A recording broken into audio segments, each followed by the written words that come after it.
우리 오늘 예배 온 여러분들 주 이름으로 환영하며 우리 말씀 듣기 전에 함께 인사했으면 좋겠습니다. 옆에 있는 친구들에게 인사합시다. 여러분, 성경에서 얘기하기에 복음 가진 사람이요 축복을 빌면 그 사람이 안 받으면 그 복이 누구한테 온다고요? 비는 사람한테 온대요. 그러니까 축복해 주세요. 안 받으면 내 거 되는 거예요. 옆에 있는 사람 인사하겠습니다. 당신은 축복받은 하나님의 렘넌트입니다. 한 번 더 인사하겠습니다. 하나님은 당신을 절대로 포기하지 않으십니다.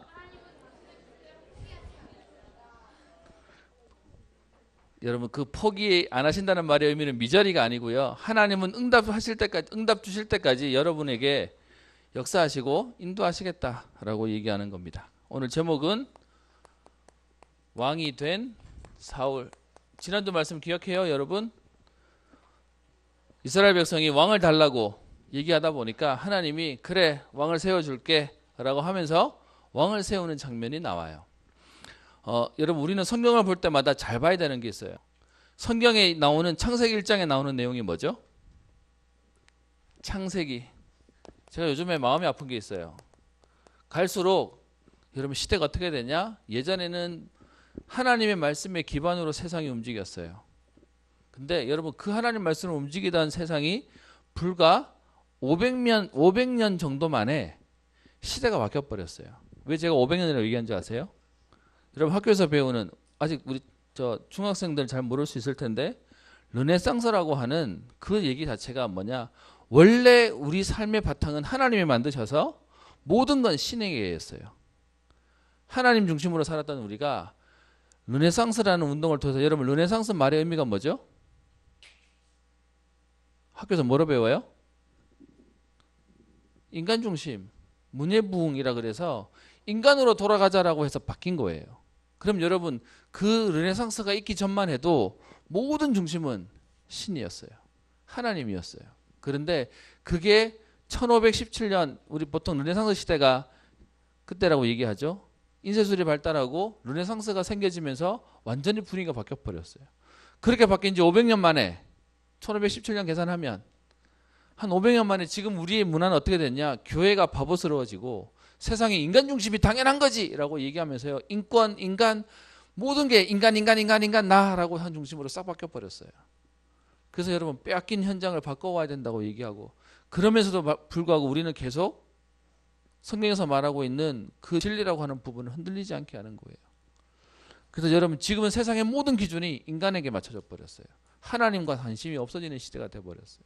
우리는 그래서 오늘도 성경을 보면서 뭐 하는 거냐? 시대와 역사와 하나님의 말씀을 제대로 보는 거예요. 나도 알고 하나님도 알고 역사도 알고 세상도 아는 거예요. 되게 많아 보여요? 아니요. 하나님을 제대로 알면 쭉 흘러가는 게 보여요. 그래서 창세기에 대한 부분도요, 마음이 너무 아픈 건, 창세기 영어로 뭐죠?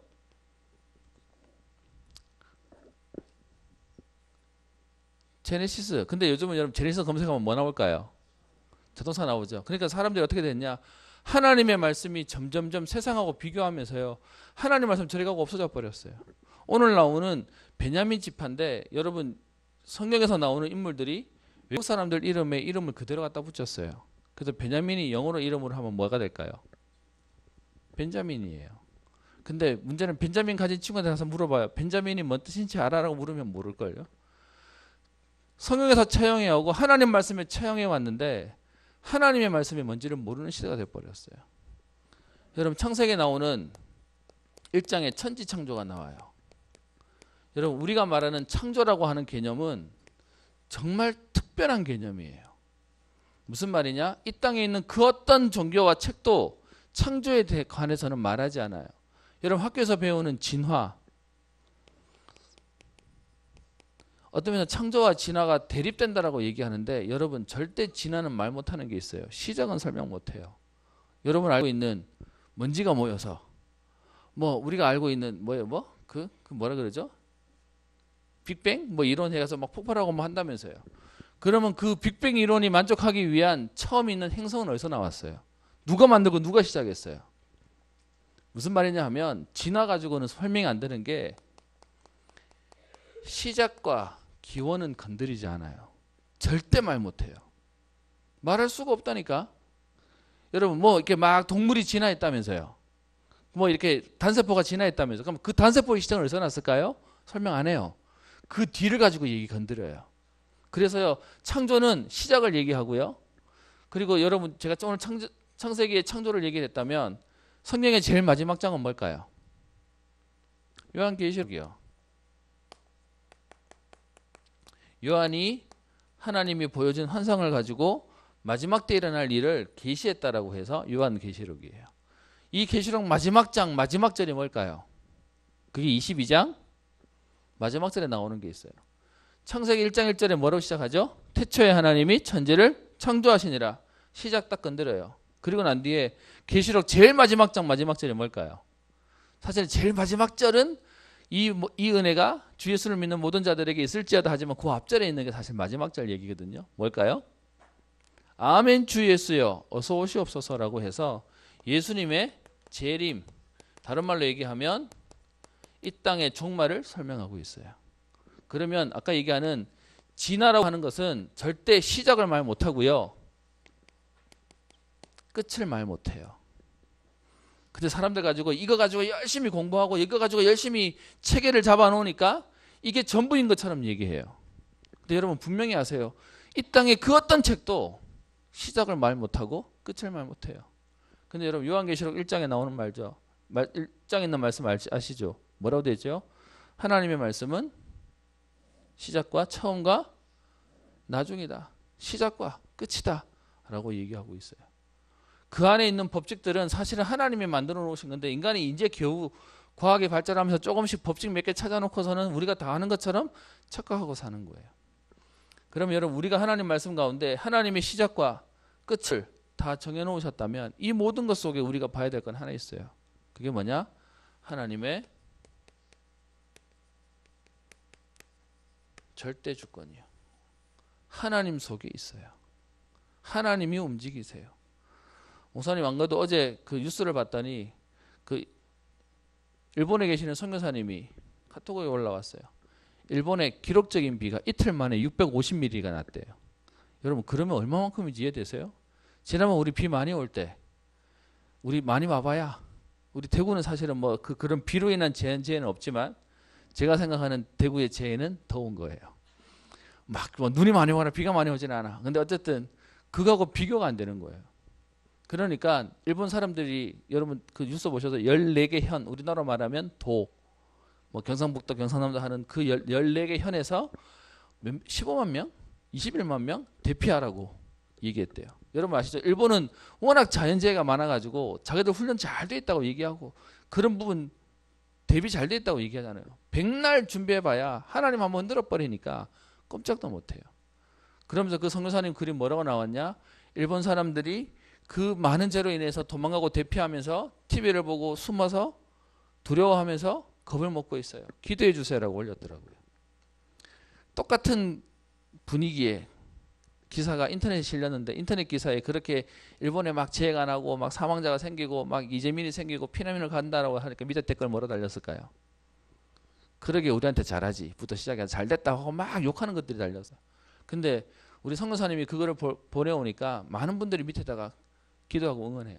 여러분 왜 일본이 우상이 많은 줄 아세요? 끊임없이 문제가 오니까 인간이 아무리 준비하고 철저하게 준비해봐도 계속 재앙이 오니까 그들 마음속에 뭔 마음이 생길까요? 두려워하는 마음이 생겨요. 두려우니까 뭐 할까요? 뭔가를 믿으려고 뭔가를 붙잡는 거예요. 근데 그게 어떻게 해요? 하나님이 아닌 우상을 붙잡고 살려주세요라고 얘기하니까 그 문제가 계속 반복되는 거예요. 그래서 여러분 보시면 여러분 혹시 살고 있는 아파트나 주택에 이렇게 붙어있는 부적 붙어있는 집 보면 뭔 생각이 드냐? 저 집은 일이 많구나 사건이 많구나 하나님 은혜가 필요하다고 봐주셔야 돼요. 여러분 너무 괜찮고 너무 살만한데 갖다 붙일까요? 아니요. 일이 끊임없이 넘치나니까 갖다 붙이지 않고는 두려워서 살 수가 없어서 뭐라도 이거라도 붙여놓으면 될까 도움이 될까라고 갖다 놓는 거예요. 그런 가운데 우리는 뭘 보냐? 하나님의 절대 주권이에요. 성경을 왜 보냐? 하나님이 어떻게 인도하시고 하나님의 역사는 어떻게 되고 하나님의 감각은 어떤지에 대한 걸 보는 거예요. 여러분 당장 지금 학교 가서 담임선생님 만나도 친구 만나도요. 얘는 어떤 스타일이고 선생님은 어떤 스타일이고 학교 가도 이게 어떤 분위기고 여러분 그거 파악하는 거잖아요. 부탁이 있습니다. 제가 여러분 보니까 우리 벌써 이제 7월 달이 되었으면 여러분 학년이 올라가고 심지어 중학생이 고등학생, 고등학생이 대학생, 대학생이 청년 되었을 텐데 뭔 마음이 드냐면 아직도 옛날 마음 가지고 있는 친구가 있는 것 같아요. 고등학생이 됐으면 고등학생의 자세와 마인드가 필요해요. 대학생이면 대학생에 대한 자세가 필요한데 아직도 옛날 생각으로 그때가 좋았는데 이러고 있어요. 군대 갔다 온 친구들은 군대 갔다 오기 전이랑 군대 갔다 온 이후랑 달라져야지. 이해돼요? 직장생활 시작해본 사람은 달라져야죠. 그 가운데 여러분 우리 보고 두려워하지 말고 뭐하라고 얘기하냐? 하나님의 절대 주권 속에 있다라고 얘기하는 거예요. 그래서 성경에 그걸 보고 하나님은 어떻게 이렇게 역사하시는구나. 여러분 그래서 성경을 아는 만큼 뭐가 보이냐? 세상이 보여요. 아 이렇게 흘러가고 이렇게 되겠구나가 보여요. 그래서 목사님이요 사실은 옛날에는 신문 요즘 신문 잘 안 보죠. 옛날에 신문 오면 신문 사이에 끼어오는 그 내용 가운데 막 세상에 이런 일이 있었어요 하면서 이렇게 막 구름이 나왔는데 하나는 천사 모양이고 하나는 마귀 모양인데 둘이 싸우더라면서 뭐 그런 이런 막 이렇게 우리를 혼란시킬 듯한 막 내용이 나오면 쳐다보고 나도 이게 뭐지? 뭔 뜻이지? 했는데 지금은요 뭔 기사가 나와도 당황스럽지가 않아요. 왜? 하나님이 어떻게 하실지가 보이니까요. 여러분 알면 안 두려워요. 알면 걱정이 안 돼요. 그러면 여러분 오늘도 말씀을 통해 우리는 뭘 보는 거냐? 하나님의 계획 속에 세상이 움직이고 있음을 확인하는 거예요. 그러면요 그 하나님이 오늘 나도 우리의 가정도 우리의 미래도 하나님이 책임지신다는 거예요.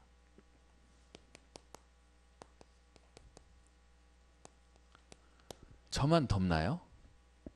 괜찮아요? 내만 열나서 그런가 봐.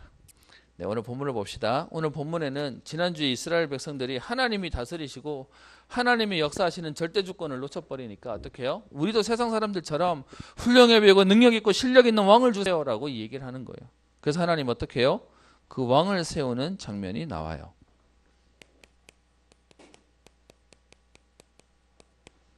그런데 여러분 이 상황 가운데 하나님이 하시는 준비가 보일 거예요. 사람들은 우리가 왕을 세웠다 하는 것처럼 보이지만 사실은요 하나님의 주권 속에서 움직여요. 그래서 오늘 보시면 9장 1절에 우리 10장을 읽었지만 오늘 9장 10장 2장을 볼 건데요. 9장 1절에 베냐민 지파에 기스라고 이름하는 유력한 사람이 있으니 라고 하면서 그 사람의 족보를 쭉 얘기해요. 그는 아비엘의 아들이고 스롤의 손자고 베고라스의 증손이고 아비야의 현손이더라 라고 얘기해서 증조부 고조부까지 지금 쭉 얘기하고 있는 거예요. 왜 족보를 얘기할까요? 우린 기억도 못할 텐데 하나님의 역사의 흐름이 있다고 얘기하는 거예요. 그래서 여러분 가정 속에 하나님이 여러분을 보내셨던 건 거기에 하나님의 계획이 있어요. 그러면 우리 부모님은 예수 안 믿는데요? 그 배경 속에 하나님이 여러분을 준비해 놓은 거예요. 우리 부모님은 믿는 부모님인데요. 그 배경 속에 하나님이 여러분을 준비해 놓으신 거예요. 그래서 성경에서 사람 인물 나올 때마다 항상 뭐 나오냐 하면 부모가 누구고 그 위에 있는 게 누구고 라는 얘기를 끊임없이 얘기해요.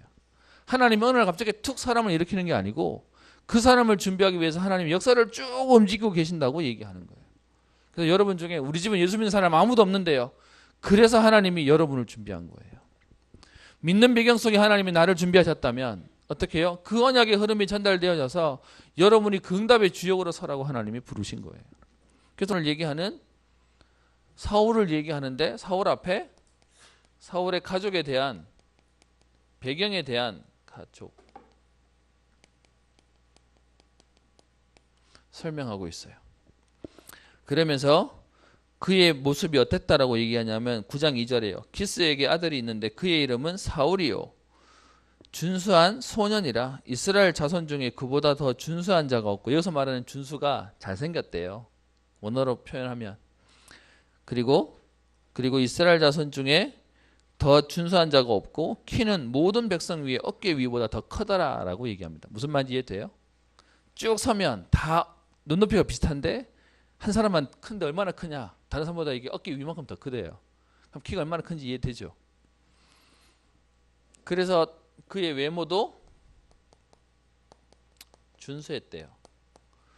여러분 이렇게 보면 하나님이 왕을 뽑으려면 외모가 준수해야 뽑을까요? 그렇게 착각하면 안 됩니다. 오늘 결론 내용 그건데 하나님은 능력 있는 사람을 데려다가 하나님을 시키는 게 아니고요. 하나님이 시킬 사람에게 능력을 주세요. 근데 오늘 여기서 외모와 준수는 왜 얘기했을까요? 이스라엘 백성들이 뭘 보는 사람들이죠? 다른 나라 왕처럼 우리 왕도 보여줘서 했더니 꾀죄죄하면 싫어해. 그러니까 어떻게 해요? 그래 너네들이 그렇게 좋아하는 외모 있는 사람 데려다가 하나님이 어떻게 해요? 외모가 있기 때문에 오신 게 아니라 외모가 있는 사람 데려와서 하나님이 뒤에 보면 능력을 주시는 장면이 나와요. 그러면서 오늘 보시면 3절에 사울의 아버지 기스가 암나귀들을 잃고, 여러분 이 당시에 짐승은 그들의 재산이에요. 그 중에 여러분 수컷하고 암컷 중에 어느 게 더 비쌀까요? 암컷이 비싸. 왜냐? 새끼를 낳을 수 있기 때문에. 그래서요, 암나귀를 잃어버렸다고 얘기하면 그 집안에서 재산을 잃어버렸는데도 중요한 재산을 잃어버린 거예요. 그러니까 이 나귀를 찾아오라고 뭐하죠? 사울에게 사환 종 하나 데리고 가서 찾아와 라고 시키는 거예요. 여러분 우리가 보기에는요 그냥 암나귀 하나를 잃어버린 것처럼 보이지만 사실은 하나님 뭐하냐? 사건을 일으키는 거예요. 여러분 성경 보면서 잘 봐야 되는 게 있어요. 그게 뭐냐 하면 성경에 있는 모든 사건들이 전부 뭐예요? 하나님이 하시는 일이 일어나고 응답되어지는 통로가 돼요. 그럼 보세요. 지금 암나귀가 잃어버렸어요. 그 집에 좋은 일 생겼어요? 나쁜 일 생겼어요? 나쁜 일 생겼어요. 그리고 그 나쁜 일 가운데 그걸 누구 보고 찾아오라 그래요? 사울 보고 찾아오라 그래요. 그러면 사울 입장에서는 이게 좋은 일이에요? 나쁜 일이에요? 나쁜 일이에요. 근데 사실은 이 계획을 하나님 왜 하시는 줄 아세요? 뒤에 보면 이렇게 찾으러 나가가지고 사무엘을 만나게 하시려고 하나님이 하세요. 찾으러 어디까지 가냐? 사무엘이 살고 있는 성읍까지 가게 만들어요. 그래가지고 야 못 찾겠다 돌아가자. 뒤에 그거 나오거든요. 그랬더니 그 옆에 따라왔던 사환 종이 얘기해요. 이 성읍에 누가 있냐? 6절을 보시면 하나님의 사람이 있는데 존경을 받는 사람이라 그가 말한 것은 다 응하니 그리로 가사 우리의 길을 가르쳐 줄까?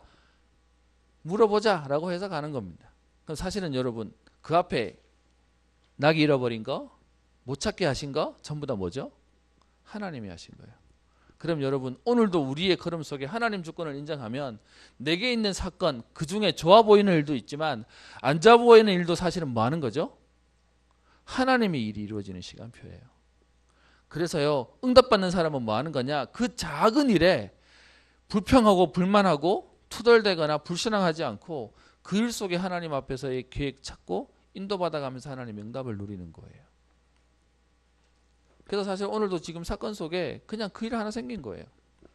근데 사실은 하나님 준비하신 것이죠. 그렇게 해서 올라가서 지금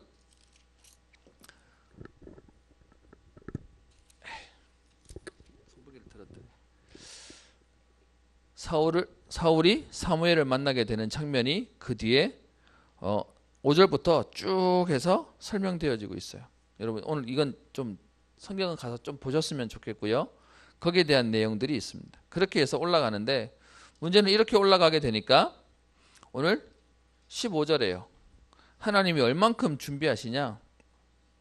사울이 오기 전날에 여호와께서 사무엘에게 알게 하여 이르시되 내일 이맘때에 내가 베냐민 땅에서 한 사람을 네게로 보내리니 너는 그에게 기름을 부어 내 백성 이스라엘의 지도자로 삼으라. 그가 내 백성을 블레셋 사람들의 손에서 구원하리라 라고 얘기해요. 여러분 보세요. 하나님은 지금 사건을 일으켜서 나귀가 없어졌어요. 나귀를 찾으러 가야 돼요. 그리고 그 뒤에 보면 얼마나 걸리냐? 사흘이라 라고 얘기합니다. 20절에 보면 사흘 전에 라고 되어 있죠. 그러니까 지금 하나님이 일은 오늘 이 사건을 놓고 하나님 어떻게 해요? 며칠 전부터 준비하시고 하나님 움직이시는 거예요. 그럼 여러분 오늘 내게 있는 이 모든 일을 놓고 뭘 인정하시면 되냐? 하나님의 주권 속에 있다. 아니 안 좋은 일인데요. 아니 그 일을 통해서 하나님 우리를 안 좋게 하시는 게 아니고 그것을 통해서 하나님 우리에게 응답이 되게 하시려고 하는 거예요. 그래 놓고서는 지금 사울이 3일 전에 찾으러 나오고 못 찾아가지고 헤매는 그 일을 겪는데 하나님이 그 전날 밤에 뭐 하세요? 사무엘을 찾아오세요. 그리고는 내일 저 베냐민 지파에 한 인물 올 거야. 그런데 내가 걔를 하나님이 지도자가 되도록 준비시켜 놨으니까 그 하나님의 일을 하면 돼 라고 얘기하는 겁니다. 그래서 17절에 보세요. 사무엘이 사울을 볼 때에 여호와께서 그에게 이르시되 보라 이는 내가 네게 말한 사람이니 이가 내 백성을 다스리리라 라고 얘기해서 그 다음날 사울이 사무엘을 찾으러 올라왔던데 사무엘은 딱 보고 어떻게 해요? 알아봤어요. 생전 처음 봤을 텐데 하나님이 알려주셨어요. 그런데 여러분 그 뒤에 있는 보시면 18절 사울이 성문한 사무엘에게 나아가 이르되 선견자의 집이 어디인지 청하건대 내게 가르치소서라고 얘기해요. 지금 사울은 뭣도 모르고 올라오다가 지금 지나가는 사무엘을 쳐다보고 가서 말 좀 물읍시다 라고 얘기하고 뭐라고 묻죠? 그 선견자의 집이 어디 있습니까? 라고 얘기해요. 그러면 두 사람의 차이는 뭐가 다르죠? 사무엘은 사울이 누군지를 인도받아서 알았어요. 만나면서 알았어요. 그런데 사울은 뭘 알았어요? 몰랐어요? 몰랐어요. 앞에서 말 끊어놓고서는 사무엘의 집이 어디입니까? 라고 사무엘 자꾸 묻고 있는 거예요. 뭐가 다르죠? 평상시에 하나님의 인도받는 사람과 못 받는 사람의 차이는 알고 인도받고요. 모르는 사람은 인도받아놓고 이러고 있는 거예요. 요것만 딱 차이가 나는 거예요. 그래서 여러분이 뭐하라고 하냐? 말씀과 기도 속에 있으라고 얘기하는 거예요. 하나님의 자녀는 하나님은 인도하세요. 여러분이 알아채든 못 알아채든. 그런데 뭐가 다르냐? 기도하는 사람과 말씀 속에 있는 사람은 뭐가 다르냐? 알고 인도받아요. 이게 이거구나 아는 거예요. 근데 모르는 사람은 막 떠밀려가 막 불평하고 원망하고 막 궁시렁대면서 왔는데 와보니 야 이게 하나님 은혜였네 이러면서 이제 가는 거예요. 그 차이만 다른 거예요. 그럼 내가 어디 있는지 알겠죠? 그러면서요 사무엘이 사울에게 얘기합니다. 내가 바로 그 선견자니까 오늘 얘기합니다. 19절 뒤에요. 너희가 오늘 나와 함께 먹을 것이요 아침에는 내가 너를 보내되 내 마음에 있는 것을 다 네게 말하리라. 지금 사울 속에는 뭔 관심이 있죠? 암나기 찾아야죠. 그러니까 네 마음에 있는 것을 내가 알게 할 거다. 20절에 사흘 전에 이른 내 나귀들이 염려하지 말라 찾았느니라 라고 얘기하면서 온 이스라엘이 사모하는 자가 누구냐? 너와 내 아버지의 온 집이 아니냐? 온 이스라엘이 너를 사모하고 있어. 그러니까 걱정하지 마 라고 얘기하니까 21절에 사울이 대답합니다. 뭐라고 하죠? 나는 이스라엘 지파의 가장 작은 지파 베냐민 사람이 아니니까. 왜 그렇게 얘기했을까요? 12지파 가운데 제일 막내가 누구죠? 베냐민이요. 그래서 실제로 그 지파 사람들 자체가 이스라엘 중에서 우리는 제일 동생들 집안 뭐 이런 이게 있었다고요. 그러니까 온 이스라엘이 너를 사모하고 너희 집안을 사모한다라고 얘기하니까 이때만 해도 사울은 어떤 마음이었냐? 되게 겸손했어요. 되게 자기를 낮춰서 얘기했어요. 그래서 얘기하기를 가장 작은 지파 베냐민 사람이고 나의 가족은 베냐민 지파 모든 가족 중에서 가장 미약하지 아니합니까? 당신이 어찌하여 내게 이같이 말씀하십니까? 라고 얘기해요. 여러분 이해되죠? 하나님 처음 지금 사울을 뽑을 때 사울의 집안이 특별했어요? 대단했어요? 아니에요. 그래서 사울의 마음속에는 전혀 꿈도 안 꾸게 뭐죠? 내가 무슨 중요한 사람이야. 그걸 가지고 있었어요. 그래서 오늘 제가 제목을 이렇게 잡은 거예요. 사울이 대단한 사람이라서 하나님 뽑으신 게 아니고요. 하나님이 하시려고 대단하게 만드신 거예요. 그러면요, 그 하나님이 오늘 우리에게 역사하실 수 있어요? 없어요? 있어요. 그런데 우리 스스로 어떻게 해요? 나는 별 볼 일 없다라고 자꾸 우리 스스로 하나님의 은혜를 제한해 버려요. 제가 우리 여기 은빈이가 지금은 고등학생에 돼 있지만 은빈이가 유치원 다닐 때 저 다니던 어린이집이 교회에서 하는 성교원 같은 어린이집이었어요. 아이들에게 자부심을 심는데 인사가 어떻게 하냐? 이렇게 왜 여러분 요즘 애들 아나요? 어린이집 차 이렇게 오면 앞에서 해서 선생님이 문 열고 내리면 인사하잖아요. 근데 확실히 복음 있는 거하고 없는 거 다른 게 그 여기는 뭐 배려를 하는 뭐 어린이가 됩시다 뭐 이렇게 인사하는 어린이집이 있는 반면에 지금 그 있던 데는 어떻게 하냐면 인사를 이렇게 시켜요. 저도 너무 워낙 많이 보니까 그럼 내 마음에 남았어요. 뭐라 하냐? 나는 주인공, 나는 주인공 뭐 그러면서 세계 살릴? 은빈이 뭐랬지? 세계 살릴? 세계 복음화 할 주인공이라고 인사하고 이제 차를 타게 만드는 거예요. 별거 아닌데 이렇게 자기에게 이렇게 나는 주인공 세계 복음화 할 무슨 나 주인공이 한데 제가 쳐다보면서요. 야, 어릴 때부터 저 인사를 시키네. 가슴의 마인드가 다른 거예요. 여러분 우리가 세상에서 말하는 능력과 상관없이 베냐민 지파의 가장 작은 집안에 있던 사울을 하나님 어떻게 해요? 왕이 되도록 준비시키세요. 뭐 때문에요? 하나님의 약속이 있으면요. 그러면 여러분 내 스스로 나와 내 형편을 보고 내 가정의 배경을 보고 여러분을 제한하지 마세요. 그래서 22절 사무엘과 사울이 이제 그 위에 예배드리는 자리에 가서 지금 식사 자리에 앉게 됩니다. 그리고는 그 식사를 하고 난 뒤에 오늘 25절부터요. 예배드리고 식사하고 난 뒤에 성읍에서 내려와서 지금 내려가야 되는데 오늘 보시면 26절에 그 두 사람 사울과 사무엘이 함께 밖으로 나와서 27절에 사환에게 앞에 먼저 가라고 얘기하고 그러면서 10장 1절에 사무엘이 하는 행동이 나옵니다. 실제로 메시지를 주죠.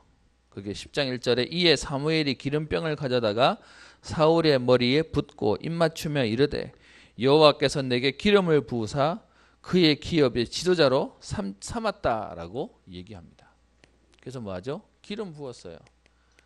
여러분 이 당시에 기름을 부으는 게 몇 개 있었죠. 특별한 사람에게 부었어요. 그죠? 그래서 지금도 여러분 교회에서 우리 장로님들 뽑고 권사님 뽑고 안수집사님 뽑을 때 예배드리면서 뭐하죠? 안수기도 이렇게 하는 거예요. 그래서 예전에는 기름을 부었고 지금은 그 기름 부음 받은 사람들이 또다시 축복하고 안수기도 해서 그 축복이 전달되도록 하는 거예요. 그래서 지금 이렇게 기름 부었다고 얘기하는데 우리가 알고 있는 그리스도가 기름 부었다는 뜻이고 이 당시에 기름 부어 세운 세 직분을 여러분 알고 있죠. 뭐죠? 하나가 선지자, 또 다른 하나가 제사장,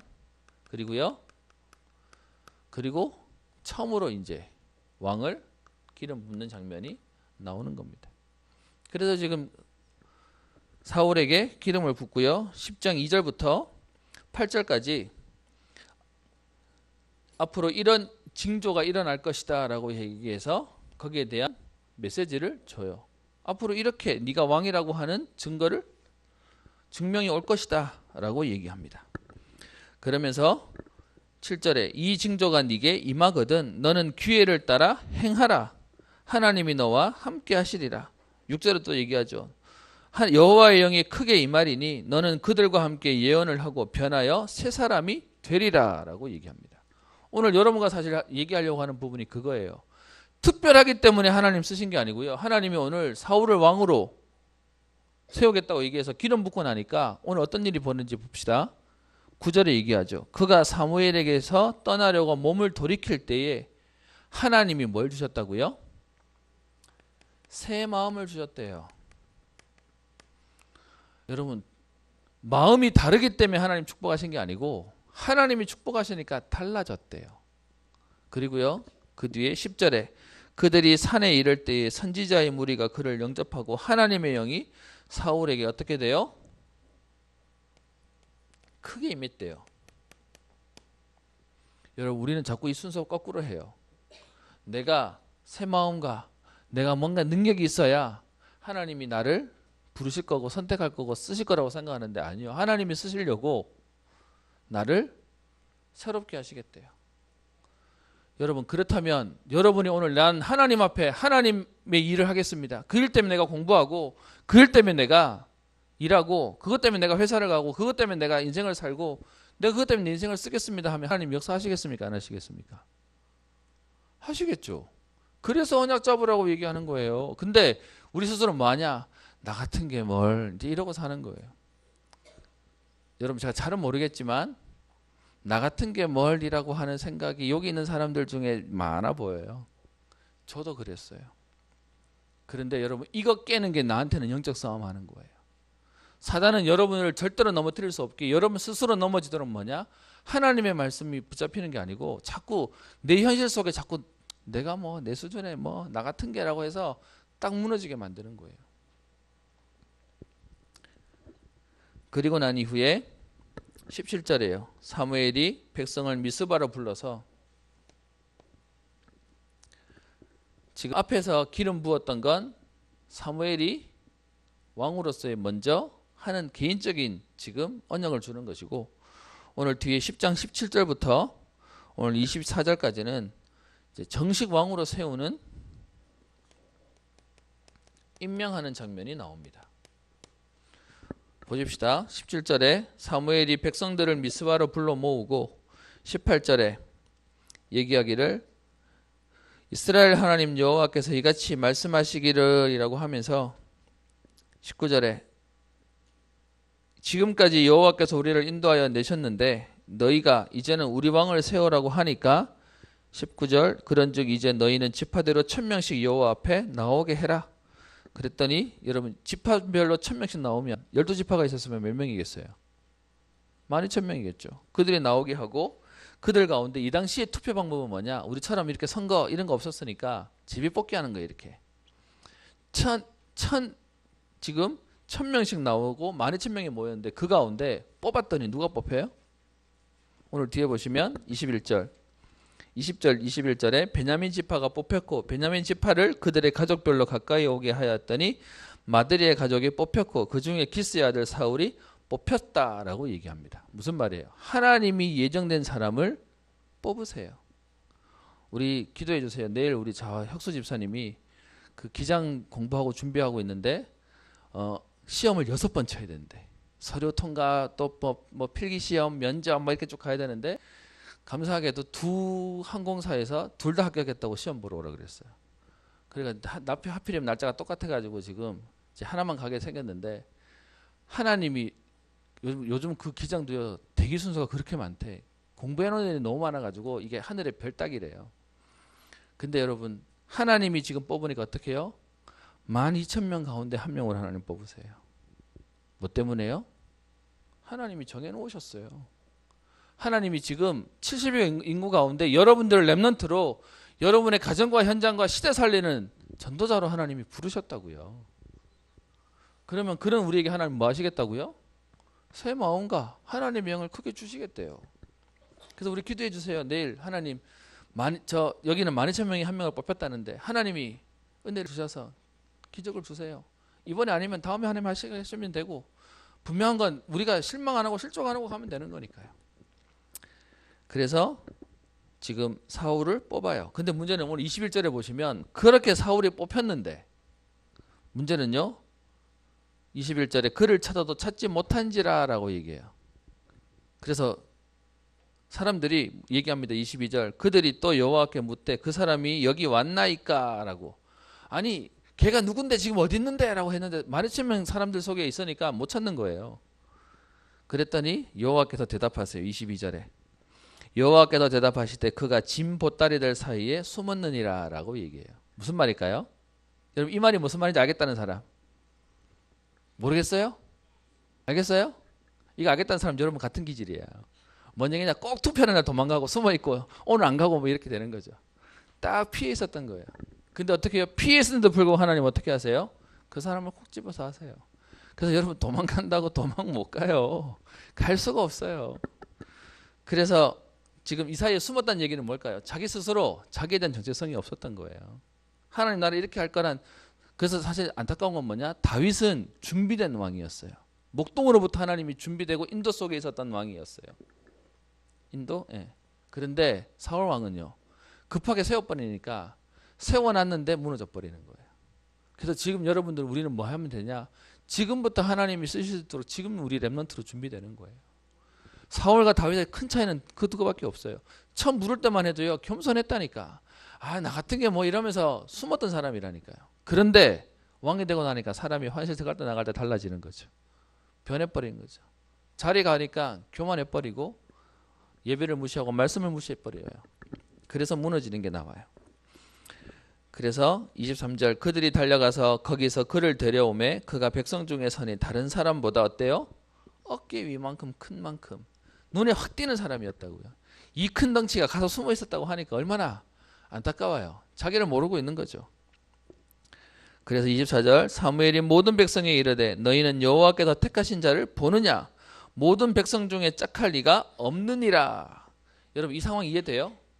그래서 왕을 처음으로 뽑아놨더니 월등해. 그래서 사람들이 보고 뭐 한다고 돼 있어요. 이런 왕이 우리 중에 없으니까 여기가 우리 왕이 됐어 라고 하니까 사람들이 뭘 보고 좋아하죠?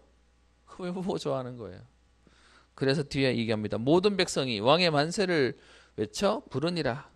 그래서 왕이 뽑혀지고 난 이후에 25절 사무엘이 나라의 제도를 백성에게 말하고 이제 왕이 해야 될 일들을 말하고 책에다 기록해 놓고 여호와 앞에 두고. 무슨 말이죠? 왕을 세워서도 하나님 앞에 살도록 얘기하는 거죠. 그리고 사람들이 다 집으로 갑니다. 이제 26절 사울도 집으로 가는 거죠. 이제 처음 왕이 되놓으니까 아직 뭐 이렇게 소위 말하면 시스템이 제대로 체계가 안 돼 있는 거죠. 그 집으로 가는데 하나님 어떻게 하세요? 자기 집으로 갈 때에 마음이 하나님께 감동된 유력한 자들도 함께 갔느니라 라고 얘기해요. 하나님이 어떻게 해요? 사람을 세우니까 하나님 하시는 응답이 뭐죠? 여기에 함께하는 유력한 자들을 세워요. 여러분이 언약을 딱 잡고 하나님 쓰신 사람으로 세워진다면 하나님은 이 일에 함께할 동력자, 하나님이 만남을 주실 거예요. 그런데 그 중에 보면요, 27절 재밌는 표현도 있습니다. 어떤 불량배는 이르되 이 사람이 어떻게 우리를 구원하겠느냐 하고 멸시하여 예물을 바치지 아니하였으나 그는 잠잠하였다라고 되어 있어요. 사람을 세워놓으니까 모든 사람한테 만족이 안 돼요. 그래서 누구는 뭐라고 얘기하죠? 제가 뭘 우리를 다스려? 그거 가지고 안 돼? 라고 하는 거예요. 그러면 여러분도 현장에 가면 하나님 여러분을 역사하시고 축복하시고 인도하신다고 하는데 사람들은 여러분 가지고 뭐라 그럴까요? 제가 뭐 한다고? 라고 할 수도 있어요. 그런데 여러분 아시는 나중에 사울이 어떻게 해요? 왕이 돼요. 그래서 오늘 여러분들과 이거 가지고 보려고 하는, 오늘도 벌써 본문만 봐서 시간이 많이 갔는데요. 하나님이 필요로 하시는 사람이요. 빨리 좀 봅시다. 이미 본문 속에서 얘기 다 했기 때문에요. 여러분, 그러면 하나님이 쓰시는 사람은 능력 있는 사람이에요? 힘 있는 사람이에요? 아니요. 하나님한테는 그 사람 필요 없어요. 왜? 하나님이 최고 능력인데요. 그러면 여러분 자꾸 나에 걸리지 마세요. 하나님은 하나님이 최고인데 왜 우리가 능력이 있냐 없냐 자꾸 걸려요. 있다고 교만하고 없다고 눌리고. 하나님 필요한 사람이 누굴까요? 그게요, 하나님, 그 하나님의, 하나님이 능력이 있음을 알고 그 하나님과 24시 함께하는, 여러분 24시란 말의 의미가 뭐죠? 거기에 마음이 있고 거기에 생각이 있고 거기에 중심 있는 사람을 찾는다고 얘기하는 거죠. 그래서요, 내게 매일 복음이 누려지고 이 복음으로 하나님 주시는 내 모든 약점과 상처가 치유되어지고 이 비밀 때문에 내 수준 관계를 넘어서는 하나님의 능력을 체험하는 거예요. 여러분, 복음이 나를 넘어선다는 말, 뭔 말인지 아직은 잘 모를 수 있어요. 여러분, 복음은 내 수준을 넘어서게 해요. 내 수준을 넘어서 어떤 수준이요? 내 안에 계신 하나님 그리스도의 수준으로 나를 세우시는 거예요. 그래서 우리 오늘 여러분에게 성경 한 구절만 찾아보고 오늘 예배 마쳤으면 합니다. 고린도서 1장 25절부터 29절에 최고 능력이 있었다고 하던 바울이 본인의 능력을 자랑하지 않고요, 하나님 앞에 고백한 내용이 나옵니다. 찾아봅시다. 고린도전서 1장, 제가 여러분에게 자주 찾고 보는 내용인데요. 1장 25절에 봅시다.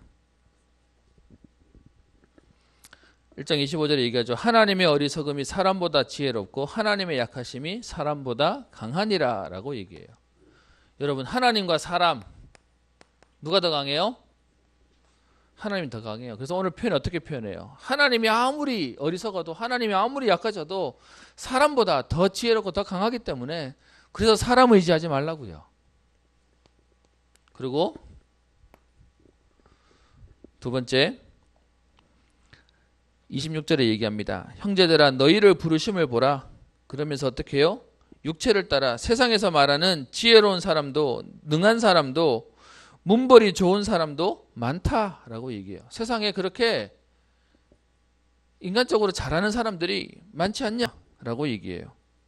지혜로운 똑똑한 사람, 그리고 능한 사람, 실력 있는 사람, 문벌 좋은 사람, 뭐예요? 많이 배우고 박식한 사람이라고 얘기하는 거예요. 우리 그 사람 보면 눌리잖아요. 그런데 27절, 그러나 하나님께서 세상의 미련한 것들을 택하사 지혜 있는 것들을 부끄럽게 하려 하시고 세상의 약한 것들을 택하사 강한 것들을 부끄럽게 하려 하시며 세상의 천한 것들과 멸시받는 것들과 없는 것들을 택하사 있는 것들을 폐하려 하시나니라고 얘기하고 있습니다. 오늘 말씀 가운데 계속 나오는 게 뭐냐?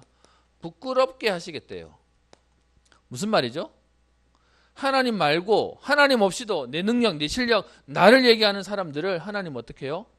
하나님이 더 강하시고 하나님이 더 크심을 보이겠다라고 얘기하는 거예요. 그래서 여러분 지금도 딱 불신자가 이렇죠. 하나님 모르는 친구들이 함부로 말하죠. 그런 어른들이 함부로 말하죠. 신이 어딨어? 그런 게 어딨어? 라고 얘기하죠. 성경, 교회 어떤 면에서는 말씀 전부 다 하찮게 여기고 말하는 거죠. 그래서 하나님 어떻게 해요? 그들을 부끄럽게 하려고 실력으로 그들을 이기는 게 아니라 하나님이 주시는 응답을 하시겠대요. 그래서요 뒤에 있는 29절에 얘기합니다. 이는 아무 육체도 하나님 앞에서 자랑하지 못하게 하려 하심이라. 하나님의 관심이 뭐라고요? 인간의 자랑을 못하게 하려고요. 그럼 반대로요. 인간의 자랑을 못하게 한다는 말은 다른 말로 뭐죠? 그것 때문에 눌릴지도 말라고 얘기하는 거예요. 그래서 뒤에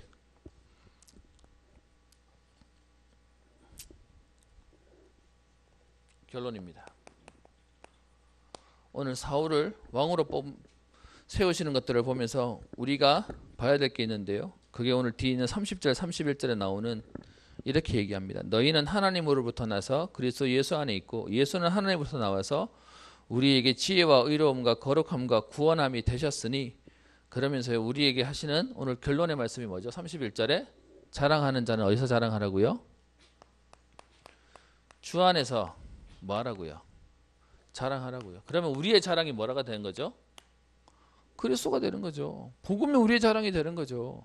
그래서요 복음 없이 자랑하는 그들에게 우리는 뭘 자랑해요? 나는 네가 말하는 그거 없는데 그리스도가 그보다 더 강할 거니까. 그런데 약하지 않음을 응답으로 누리는 겁니다. 여러분 왕이 된 사울, 성경에 있는 인물들을 볼 때마다 우리가 봐야 될 게 있어요. 대단한 사람을 하나님 쓰시지 않아요. 하나님이 쓰시는 사람을 대단하게 하세요. 그럼 오늘도 그 하나님의 은혜 속으로 들어가면 돼요. 그 하나님의 응답 속으로 들어가면 하나님 오늘 우리를 그렇게 만드실 거예요. 그래서 여러분 진짜 복음이 여러분에게 오면 내가 하는 거 아닌다는 거 알지만 나는 생명 걸게 되어 있어요. 그래서 진짜 자랑하는 거, 다른 거 가지고 자랑하는 저들에게 복음을 말할 증인으로 하나님 세우는 거예요. 그럼 여러분 오늘 결단하면 되죠. 하나님 나는 복음만 말하겠습니다. 그 복음의 증인에 하나님 증거를 주세요. 여러분 이 응답을 누리고 이 일의 주역으로서는 응답이 있고요. 특별히 여러분 생각 속에 나는 안 돼, 나는 못해. 여러분 혹시 걸려있는 게 있다면 여러분 그건 사단이 주는 생각이에요. 오늘 하나님 주시는 새 마음과 하나님의 명에 크게 감동되어지는 은혜가 여러분의 길을 주의 이름으로 축원합니다. 살아계신 하나님 아버지, 오늘 사울이 왕이 되는 장면들을 보며 하나님의 약하심이, 하나님의 어리석음이 사람보다 지혜롭고 강함을 보게 됩니다. 하나님 그동안 우리가 눌려있고 걸려있었던, 매여있었던 나의 약함과 무기력과 무능력이 우리에게 부끄러운 것이 아니라 오늘도 복음 때문에 우리를 넘어서는, 우리의 한계를 넘어서는 하나님의 응답이 되며 또 우리의 자랑이 되어지는 증인 되기를 소원하오니 오늘 언약 붙잡은 이들을 통하여 저들의 가정과 가문과 현장을 살리며 사람을 살리며 민족과 세계를 살리는 응답을 누리게 하옵소서. 감사드리며 예수님 이름으로 기도합니다. 아멘.